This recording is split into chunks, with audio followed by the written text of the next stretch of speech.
Oui, oui, on a 6 points d'avance sur le Racing Club de Lens. Est-ce que tu trouves ça normal? Bien sûr que c'est normal, c'est logique. Le Bayern Munich, qui eux sont déjà champions, ils ont gagné. Il fallait impérativement gagner déjà pour se mettre dans les meilleures conditions pour aborder ce match de Ligue des Champions contre le Bayern.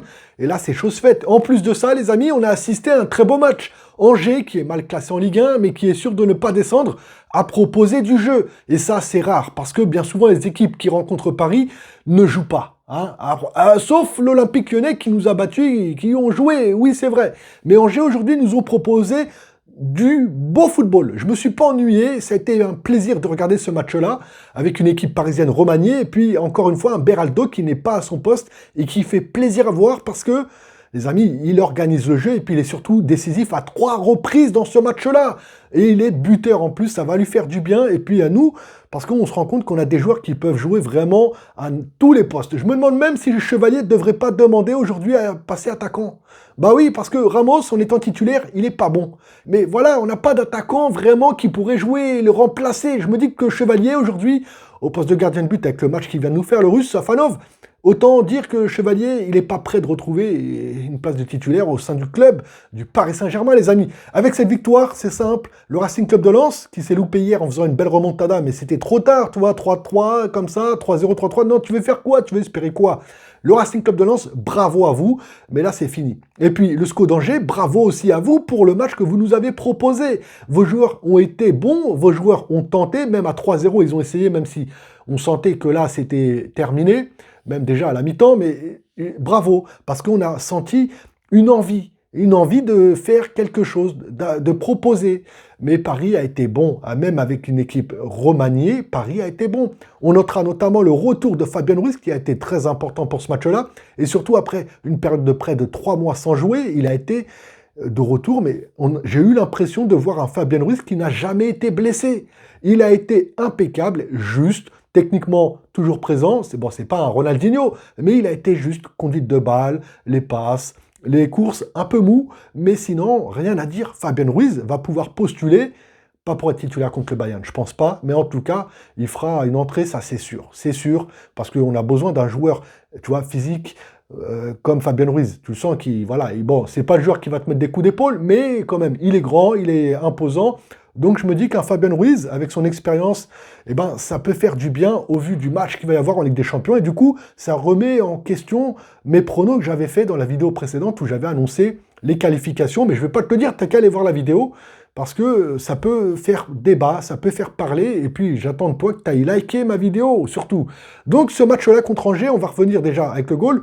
Le goal Safonov qui a été magnifique. À chaque fois qu'il fait un arrêt, qu'il plonge, il me fait penser à un chat, le gars.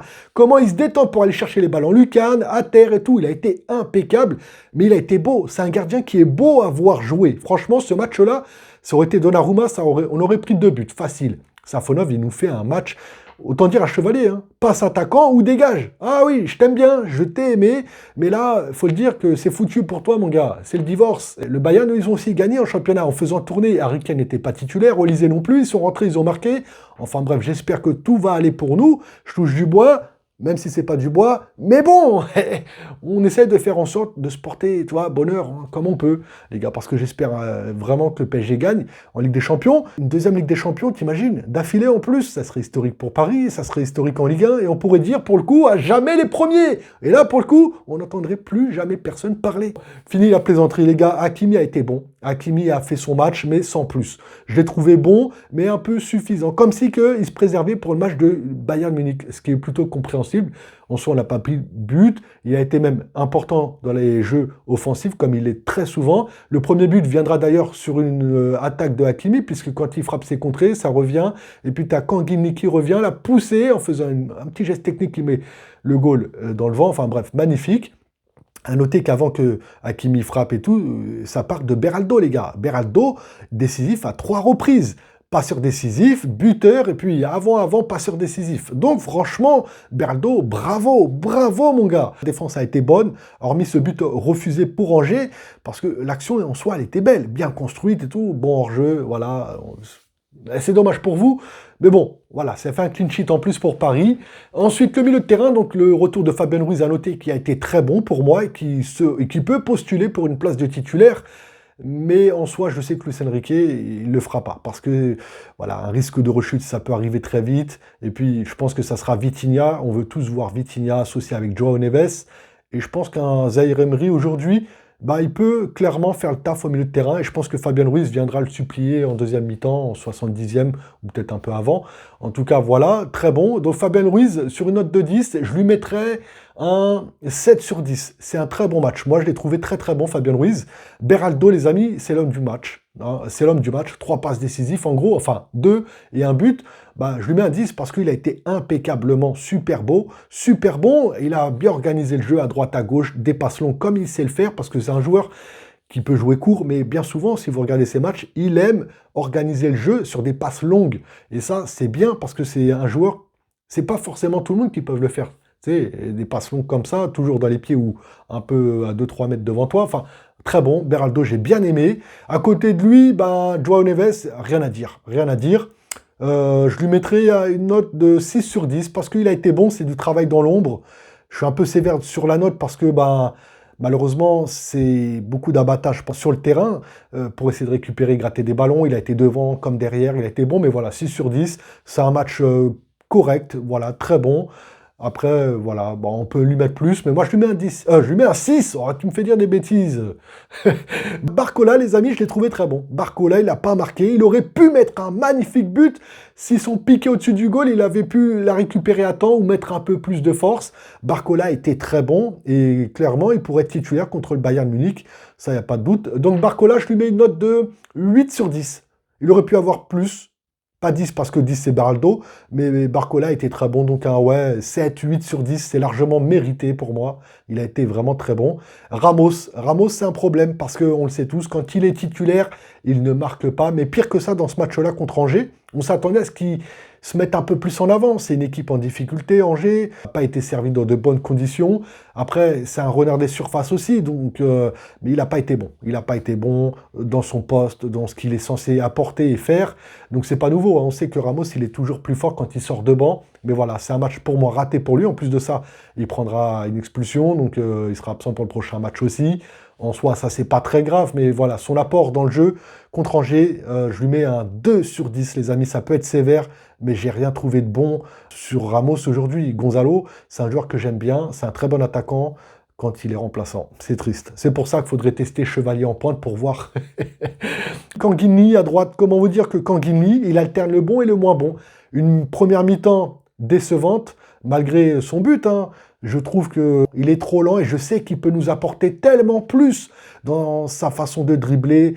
Il peut jouer plus rapidement aussi parce que quand il a la balle, c'est mou, c'est long. Et dire qu'en Espagne, au Real Mallorca, il y a 2 saisons, il avait le taux de dribble le plus élevé de la Liga. T'imagines?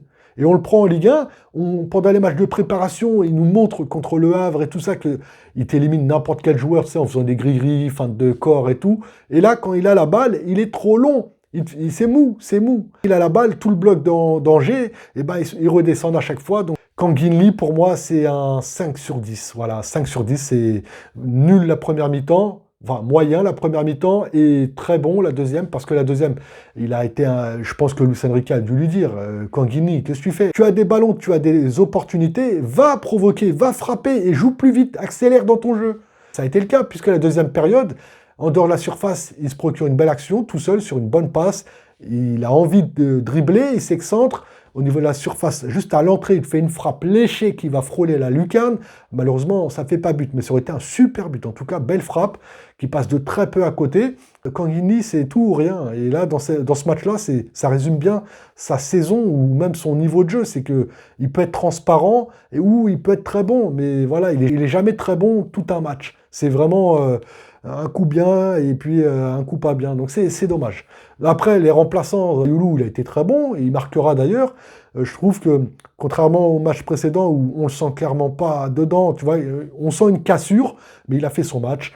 Je vais revenir aussi sur Zaïre Emery qui a été très bon en prenant le brassard de capitaine, à un poste qui n'est pas le sien. Il a été impeccable, il a été bon, il a fait les bonnes passes sans mettre son équipe en danger. Je mets un 5, voilà. Je vais revenir sur Mbaye, les amis, parce que Mbaye, bah, une fois de plus, il rentre quand le score est plié, donc il n'a pas forcément grand-chose à apporter dans un match où tout a été fait avant qu'il rentre. Malheureusement, il y a une action où il peut aller marquer, il va d'ailleurs essayer de procurer ce petit but en y allant tout seul. Il oublie quand Guinlicky croise la course.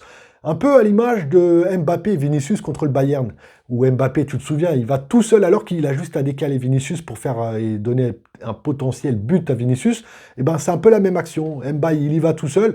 Est-ce qu'on peut être méchant sur lui? Non, parce que c'est pas pareil. Contre le Bayern, le Real Madrid devait absolument gagner, donc il aurait fallu que Mbappé soit plus collectif et qu'il joue avec ses coéquipiers. Mbappé, quand il rentre, le score est déjà presque plié, d'accord?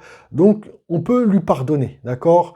Même si quand quand tu vois qu'il n'a pas la passe, il est fatigué parce qu'il a fait une belle course, il est crevé, le pauvre. J'aurais aimé le voir titulaire une fois de plus, mais voilà, il y a des problèmes en ce moment parce que Mayoulou et Mbaye, ils veulent un salaire plus élevé aujourd'hui. Et puis, voilà, comme tu le sais, à Paris, maintenant, c'est comme dans les grands clubs européens, il y a des grilles salariales à respecter. Donc, voilà, Mayoulou, c'est un très bon joueur. Mbaye, c'est un excellent joueur, c'est des joueurs d'avenir. J'espère qu'ils resteront à Paris, qu'ils trouveront un accord, mais au jour d'aujourd'hui, ça risque d'être très problématique. D'ailleurs, dis-moi en commentaire si pour toi, ça t'embête de les voir partir ou si on doit absolument trouver un accord pour qu'ils restent, quitte à mettre un salaire plus élevé et mettre au péril des joueurs peut-être plus importants, plus forts que eux, à des postes différents, mais voilà, du coup, ça pourrait créer des tensions dans le club. J'ai envie qu'ils restent parce qu'on sait que c'est des joueurs d'avenir et qui sont très très forts, mais aujourd'hui, le PSG doit passer avant tout le monde. Voilà, depuis le départ d'Mbappé, voilà, l'institution PSG, c'est devenu la tête de gondole et personne n'est au-dessus du club et c'est ce qui doit être représenté et bien rentrer dans les crânes de tout le monde maintenant. Quand tu signes à Paris, il y a le PSG, tu es en dessous. Tu resteras en dessous, même si tu t'appelles Ronaldinho, même si tu t'appelles Zlatan, ou même si tu t'appelles Leandro. Quoique, avec moi, on peut négocier, d'accord? Ah oui, bon, moi je veux bien être amasseur de ballon ou te donner une gourde si tu as soif. Bon voilà les amis, c'était un petit débrief où j'ai noté certains joueurs, c'est un plaisir toujours. N'hésitez pas à liker, à vous abonner, parce que quand vous likez, ça me fait plaisir, c'est bon pour le référencement. Et si vous vous abonnez, c'est bon pour qu'on puisse se revoir sur des prochains sujets. Et notamment que je fais pas mal de live en ce moment et je compte en faire crescendo, tu vois. On va monter petit à petit et puis on va faire un peu partout sur les plateformes. Enfin bon, voilà, c'est un plaisir de partager ma passion. Supporter du PSG, mais du beau football avant tout. N'hésitez pas à aller voir les vidéos dernières que j'ai faites parce qu'elles sont aussi intéressantes. Et un petit like toujours parce que ça montre que je fais du travail qui ne sert pas à rien. Parce que ça me prend du temps de faire une vidéo, ça va, mais c'est après le montage. Le montage, c'est une vraie galère. Je suis pas un professionnel, j'ai pas forcément le temps aussi, mais en tout cas, bref, voilà les amis, je vous souhaite bon courage, bonne semaine, bon week-end, paix sur vous, merci à vous et à bientôt pour une prochaine vidéo. Boum.